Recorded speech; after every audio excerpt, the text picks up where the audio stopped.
Hi guys, I'm Shmi. We're in Munich where we're taking a look at the BMW i8. This is going to be a full look at the interior of the car, so we're going to jump on in and I'm going to show you everything from the cosmetics to running through the menus, getting it started up and taking a look. So first, obviously, the awesome butterfly style doors. Now as you get in, you have a pretty high sill here that you've got to get over to get into the seat, so it's a little bit awkward, but it is very nice when you're inside and you're greeted by this BMW i display. So let's close the door. So the first thing, electronic door release button here, releases it, pops up. Obviously the usual lock unlock, door mirrors, boot, folding mirrors, petrol cap, lights, all that stuff. Obviously dip indicators and things on there. Cruise control on the steering wheel here.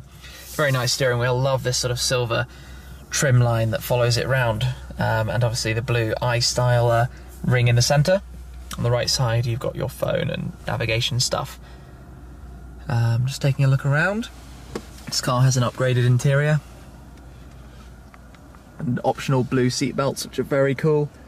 2+2, so the back isn't sort of the best place to sit, but it's not too bad. We've got the Harman Kardon hi-fi system, very nice. Obviously no door pockets because you've got that high sill up to here, and if you did have a door pocket, let's face it, as soon as you do that, it's out. We've also got the sort of full camera setup, iDrive, some nice options. So yeah, of course, let's carry on here. The hi-fi stuff. This button is for intelligent braking. When it detects another car in front of you, it will brake you, so make sure you never hit them. You've got the usual gear stick, 6-speed automatic gearbox, sport mode, all the usual, electronic handbrake, start stop on, drive in full electric mode, traction, comfort eco pro settings, rear camera and parking sensors. And you've got the full iDrive dial where you can input what where you want it to go just by touching, and then 2 storage boxes. I'm a little bit confused about these because if I try and put the camera at sort of eye angle, you can't actually see in. It's a little bit awkward. And then this one from the passenger side, although here is where you've got the phone system and that stuff and cigarette socket. So to use a cigarette plug, you'd have to have that cover up, which to me feels a little bit awkward, really. The one cup holder there. Here also you've got the iPod and aux sockets in there, and some cup holders just in the back part. So a quick look around the rear. Yeah, so it's very comfortable, that's for sure. It's a nice driving position. Try and put the camera at eye height. So yeah, usual controls up there. Yeah, so definitely nice, there's no question about that. So the car is keyless. You have the BMW i key. Nice new key design style, obviously matches the trim of the car and all of the design. If for any reason it ever doesn't detect, you can sort of just hold it against that point on there. And then leave it tucked in here, which fits neatly. So let's turn it on. One press of the start stop. Comes into life. Navigation. Oh, that's cool. You can see we're right outside the Allianz Arena here. Football stadium here at Munich, which is right there. But the dials are on. Now obviously here you've got the speedometer.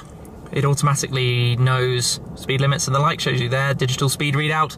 You can scroll through what's displayed in that bottom corner with that button, which goes through the trip and the usual stuff you have in a car like that.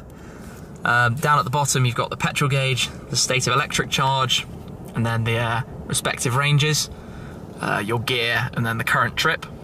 In the centre here, usual date, time stuff. So this dial, this shows you as the car is charging. This shows you as you're using power. So it will always run off electric power until you get to almost 50% when the engine will kick in. And it does it incredibly well. It's really cool. And then in the middle it will show you comfort, or if you go to Eco Pro, it will say Eco Pro on the display.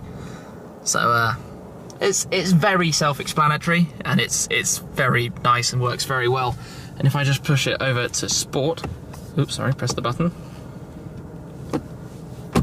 There we go. You could hear it fire into life, and then the dials go red, and we've got Sport, and we're back to a traditional rev counter.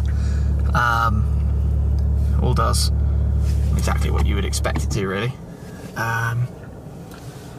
It's nice. And if you press the eDrive button, it says max eDrive at the bottom, and basically it will always be an eDrive unless you really are pushing it on, and then you press P to put it back into park, of course, so we're not going anywhere.